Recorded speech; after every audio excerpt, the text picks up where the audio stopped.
She laughed like it was cute, like betrayal could be softened if you wrapped it in a giggle. "Aw, baby's mad I went to my ex's wedding," she teased, tossing her hair back, a deliberate act of dismissal. I didn't blink, didn't give her the performance she wanted. "Not mad at all," I said.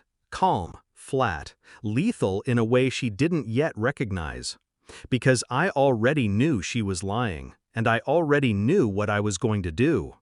We'd been together for 3 years. 3 years of building something I thought was real. Movie nights in worn-out pajamas, whispered secrets at 2 a.m., and stupid little rituals like Sunday pancakes shaped like hearts. She wasn't perfect, but she was mine. Or so I thought. The kind of woman who swore she hated drama, but somehow drama always curled itself around her. I chalked it up to bad luck. It wasn't luck. She told me she wasn't invited to her ex's wedding. "We're not even in touch anymore," she'd said, eyes wide with mock innocence.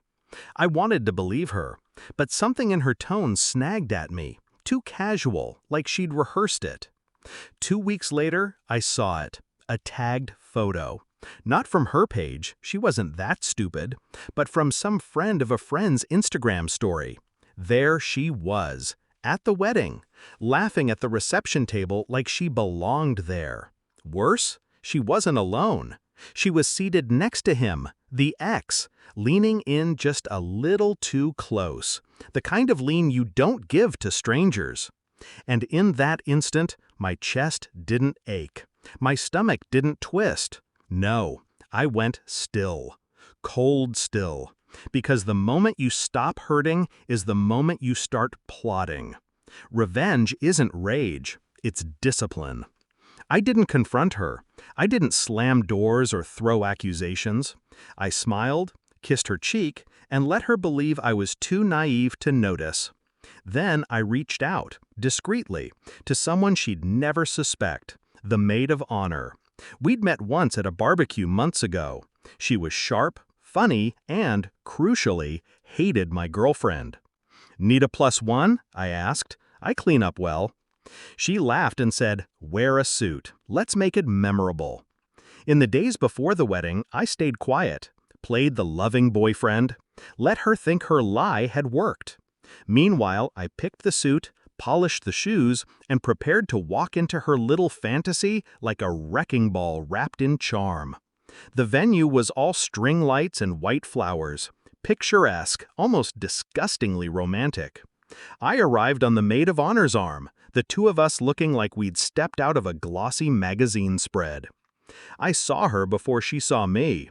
She was mid-conversation, wine glass in hand, that easy laugh spilling out.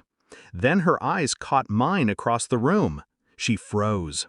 Just for a second, but I saw it, the tiny fracture in her face before she plastered the smile back on. The maid of honor pulled me straight into the center of things. Introductions, champagne toasts, group photos. Every time a camera clicked, I made sure to be in the frame, standing beside people she knew, people who would talk. And when we were finally face to face, she whispered, "What the hell are you doing here?" I smiled. Not mad at all, remember? Dinner ended. Dancing started. I didn't go near her, didn't give her the confrontation she was desperate for. Instead, I laughed with her friends, charmed her ex's relatives, spun the maid of honor across the dance floor like we'd been doing it for years. By the time the professional photographer gathered us for one last group shot, she looked pale. Every flash was another nail in her coffin, proof she couldn't control the story anymore. That night, my phone lit up like a slot machine. First, "Why were you there?" Then, "We need to talk." Then, "Please, just answer me." By midnight, "I'm sorry. I should have told you. It didn't mean anything. Please don't make this into something bigger." I didn't reply. Not for hours. Not for days. I let the silence rot in her. When I finally did answer, it was a single message. Not mad at all. And that was it.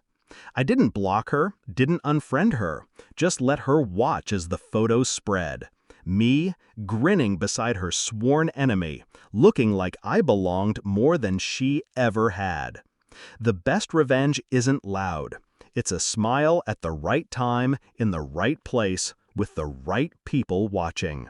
And I smiled the whole damn night.